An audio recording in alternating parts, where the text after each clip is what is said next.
The training arena fell silent as Instructor Velkoth's crystalline voice echoed through the cavernous space. Anna watched from the observation deck as Jackson stood alone on the combat floor, surrounded by 24 cadets from across the Galactic Coalition.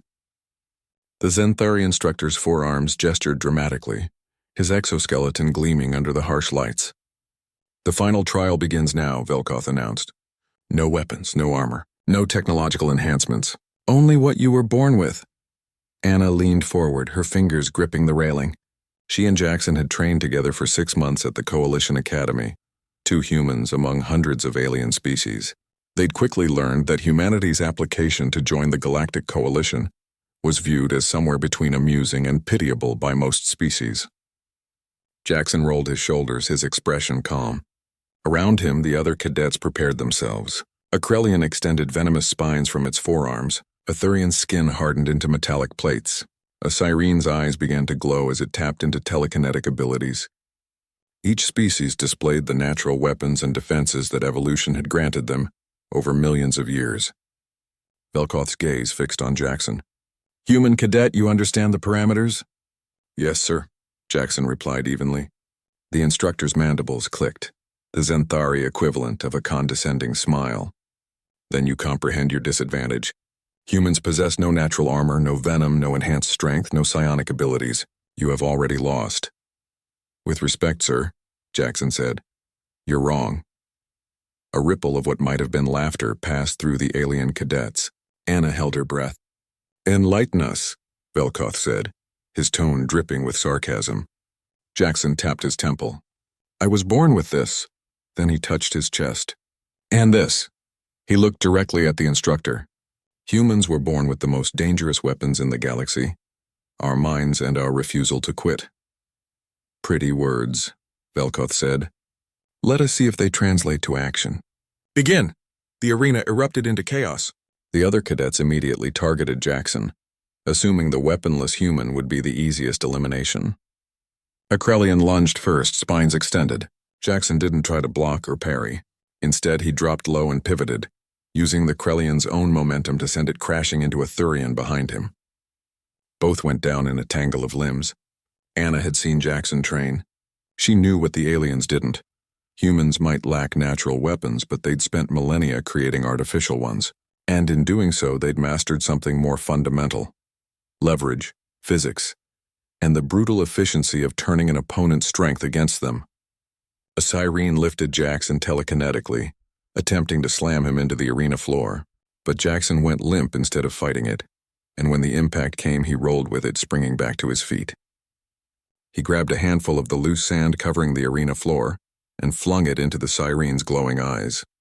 The alien's concentration broke, and its telekinetic hold vanished.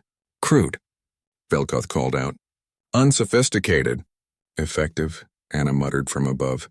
Jackson was breathing hard now, surrounded by opponents who each outweighed him, outreached him, or possessed abilities he couldn't match. A massive Gorlan, nearly 8 feet tall with crushing strength, charged toward him. Jackson waited until the last possible second, then dropped and swept the creature's legs. The Gorlan toppled like a felled tree. "Humans are endurance hunters," Anna whispered to herself, reciting what Jackson had taught her. "We don't have to be faster or stronger. We just have to outlast them." And that's exactly what Jackson did. While the other cadets relied on their natural weapons, they tired quickly. Their bodies, optimized for short bursts of their specialized abilities, weren't built for prolonged combat. But humans were different. Humans had hunted prey to exhaustion across ancient savannas. Humans had survived ice ages and droughts. Humans had evolved to be relentlessly, terrifyingly persistent. 15 minutes into the trial, half the cadets were eliminated or exhausted. Jackson's face was bruised, his uniform torn, but he kept moving. He used every environmental advantage: walls for leverage, sand for distraction, the arena's pillars for cover. When a Zenthari tried to corner him, Jackson climbed one of the pillars with a speed that shocked everyone watching. He'd spent his youth climbing trees and rocks, activities most spacefaring species had engineered out of their evolution.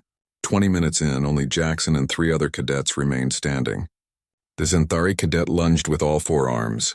Jackson caught one arm, twisted, and used the alien's own exoskeleton as a fulcrum to flip it onto its back. The crack of chitin echoed through the arena. Anna realized she was smiling fiercely. This was the lesson humanity had tried to explain to the Coalition, the truth they'd struggled to convey. Humans didn't need natural weapons because they'd been forged in the crucible of being prey that learned to hunt, of being weak individuals who learned to work together, of being fragile beings who learned to never give up. 30 minutes after the trial began, Jackson stood alone in the center of the arena, swaying with exhaustion but still on his feet. Every other cadet was down, groaning or unconscious. The human's fists were clenched, his knuckles bloody, his breathing ragged, but his eyes were clear and determined. Velkoth descended from the instructor's platform, his earlier arrogance replaced by something resembling respect. He circled Jackson slowly, examining him with all four eyes. "You should have fallen," the instructor said finally.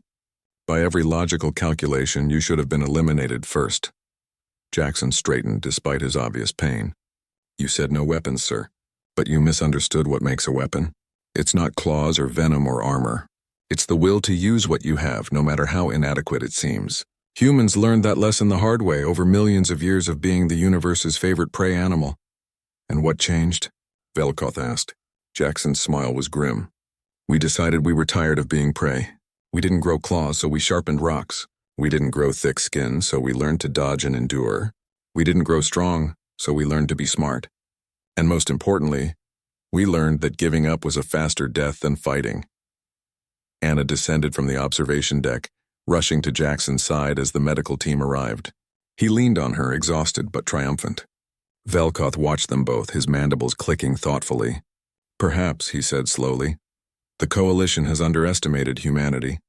A species born without weapons that turned themselves into weapons. That is formidable indeed." As they left the arena, Anna heard Velkoth address the recovering alien cadets. "Today you learned an important lesson. The most dangerous opponent is not the one with the biggest claws or the strongest armor. It is the one who refuses to accept defeat, who adapts and persists when all logic says they should surrender. Remember the human. Remember that sometimes the greatest weapon is the refusal to believe you're unarmed." Jackson squeezed Anna's shoulder as they walked toward the medical bay. "One trial down," he said. "How many more before they accept Earth into the Coalition?" Anna grinned. "As many as it takes. We're human. Quitting isn't in our DNA."